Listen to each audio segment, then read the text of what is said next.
जी students, मैं आपका instructor Atif Naseem आपके अपने YouTube channel science made sensible में लेक्चर नंबर 4 के साथ आपकी खिदमत में हाजिर हूँ। हमने पिछले लेक्चर्स में डिस्कस किया था कि ये वेक्टर्स और स्केलर्स जो हैं इसकी क्लासिफिकेशन हमने नहीं की बल्कि ये नेचर ने खुद की है। इस बात का मतलब ये है कि मैटर और एनर्जी की कुछ प्रॉपर्टीज जिसको हमने समझा तो हमें ये मालूम हुआ कि उन प्रॉपर्टीज को सिर्फ मैग्नीट्यूड के थ्रू प्रॉपरली एक्सप्लेन किया जा सकता है। So we named them scalar quantities.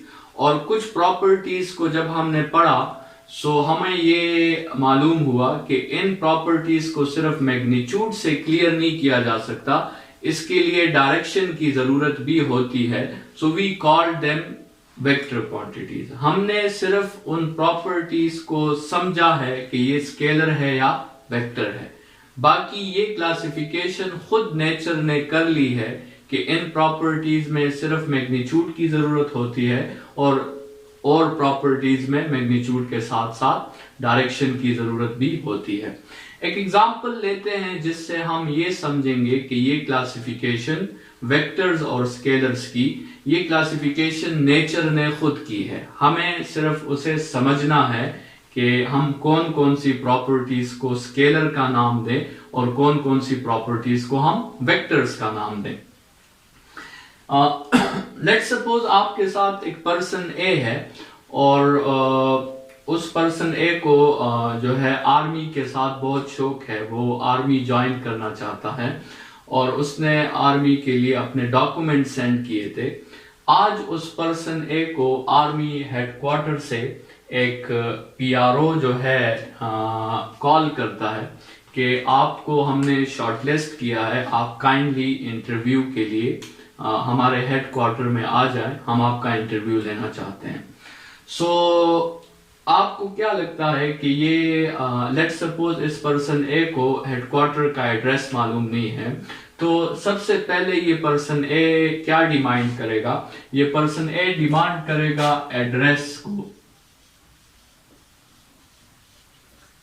ठीक है, ये पर्सन ए जो है पीआरओ से हेडक्वार्टर का एड्रेस पूछेगा कि व्हाट इज द एड्रेस, मैं आपके डेस्टिनेशन पर कैसे पहुंचूं, मुझे आप अपना रास्ता बताएं। ठीक है, तो ये पीआरओ सबसे पहले इस पर्सन से इसकी पोजीशन पूछेगा कि आपकी पोजीशन क्या है। ठीक है, क्योंकि पीआरओ को जब तक इस पर्सन की पोजीशन का पता नहीं चलेगा ये पीआरओ इस पर्सन को गाइड नहीं कर सकता। तो जब ये पर्सन पीआरओ को अपनी पोजीशन बता देगा तो फिर पीआरओ के लिए गाइड करना बड़ा आसान हो जाएगा। ये पर्सन पीआरओ से कहेगा, पीआरओ जो है इस पर्सन को गाइड कर लेगा कि आप सबसे पहले जिस पोजीशन पे आप है, लेट्स सपोज आप 10 किलोमीटर आई यूनिट वेक्टर की डायरेक्शन में आ जाएं और फिर आप for example 5 kilometre minus J unit vector की डायरेक्शन में आ जाएं। ठीक है, मतलब आप 10 किलोमीटर ईस्ट की तरफ आए और फिर आप 5 किलोमीटर जो है वो साउथ की तरफ चले जाएं, तो आप अपने डेस्टिनेशन पर पहुंच जाएंगे। ठीक है, यहां पर जो है पीआरओ ने उसे कुछ क्वांटिटीज दी, कुछ प्रॉपर्टीज ऑफ मैटर और एनर्जी उसने प्रोवाइड की। ठीक है, और इन प्रॉपर्टीज को आप देखें तो इसमें सिर्फ मैग्नीट्यूड क्लियर नहीं है, उस पीआरओ ने साथ में डायरेक्शन को भी इंक्लूड किया है, लेकिन उसके बारे में हम बाद में बात करते हैं। सबसे पहले हम इस जो एग्जाम्पल है इसे थोड़ा एक्सप्लेन कर लेते हैं। ये पर्सन उस पीआरओ के इंस्ट्रक्शंस के मुताबिक जाने लगता है। इसे रास्ते में लेट्स सपोज भूख लगती है और एक शॉप आता है जिसके जो डोर है जिसका वो ग्लास का डोर है और उस ग्लास के डोर पे मेंशन है आपके साथ पुश। ठीक है, ये इस ग्लास के डोर पर यहां पर एक फोर्स अप्लाई करता है। ठीक है, और वो डायरेक्शन को जहन में रखते हुए फोर्स अप्लाई करता है और वो जाकर अपनी जरूरत की चीजें खरीद कर वापस अपनी डेस्टिनेशन की तरफ जाना शुरू कर देता है और थोड़ी देर बाद वो हेडक्वार्टर्स में पहुंच जाता है। हेडक्वार्टर्स में पहुंचने के बाद उसे भेज दिया जाता है उसका हाइट फाइंड करने के लिए। वो एक रूम जाता है जिसे हाइट रूम कहते हैं और वहां पे उसकी हाइट फाइंड होती है और एक पेज पर उसको मेंशन कर दिया जाता है, लेट्स सपोज 166 सेंटीमीटर। ठीक है, उसकी हाइट फाइंड होती है। हाइट के बाद जो है वो उसे भेज दिया जाता है एक वेटिंग रूम में और उस वेटिंग रूम में दरमियान में वो जो वॉलंटियर है या पर्सन ए वो बैठा हुआ है और उस रूम के चारों तरफ आपके साथ स्पीकर्स लगे हुए हैं। उन स्पीकर्स पर इस पर्सन को एक इंस्ट्रक्शन दी जाती है कि टेक 4 स्टेप्स।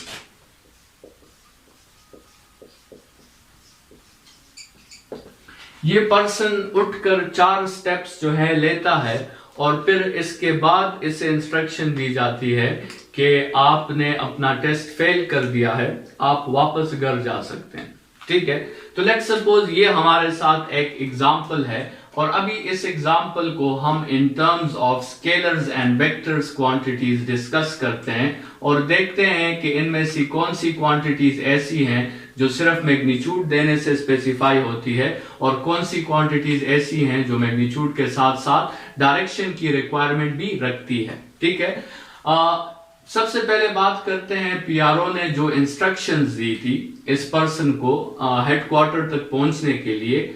वो इंस्ट्रक्शंस जो हैं, अगर पीआरओ सिर्फ इसे कहता कि 10 किलोमीटर डिस्टेंस करे और फिर 5 किलोमीटर डिस्टेंस करे तो ये पर्सन तो इस डायरेक्शन में भी वो डिस्टेंस कर सकता था, इस डायरेक्शन में भी कर सकता था, इस डायरेक्शन में भी कर सकता था।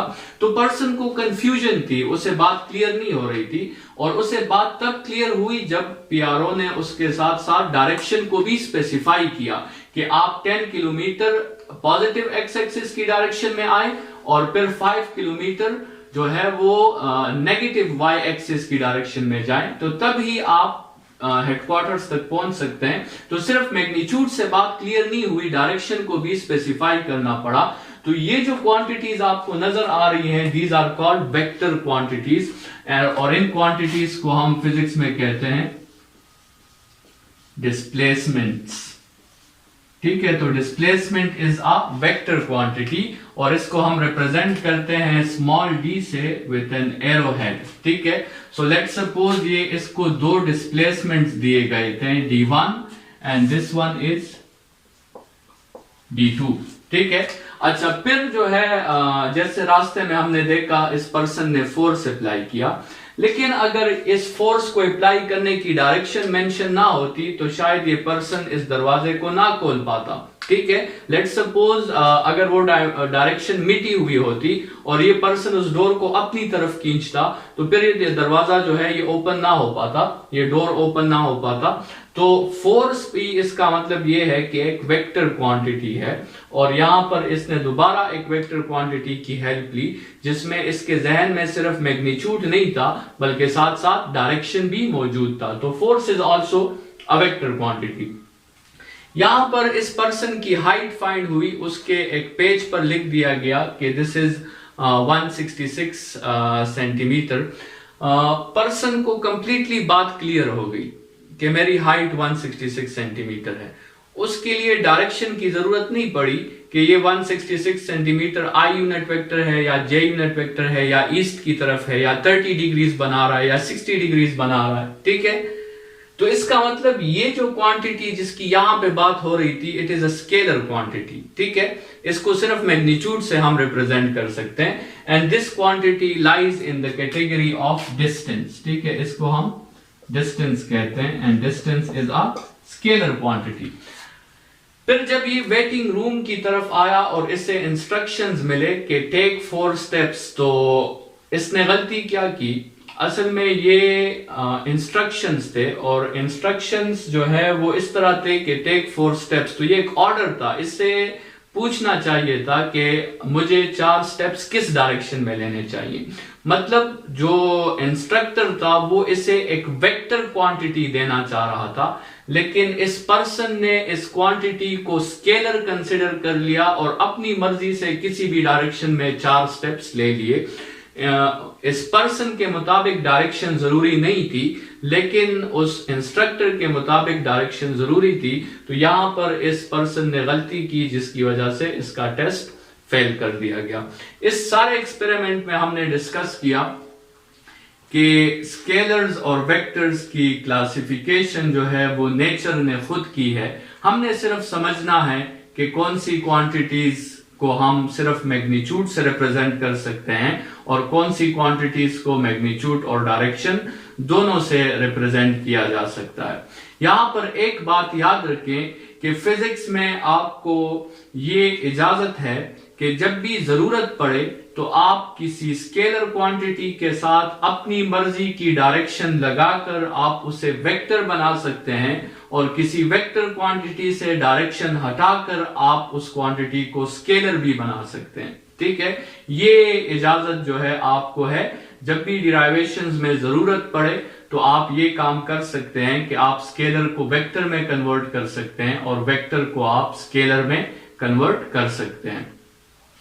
लेक्चर नंबर 5 में हम आगे भी फिजिक्स में स्केलर्स और वेक्टर्स के टॉपिक पर और बातें करेंगे। फिलहाल के लिए इतना ही। Thank you.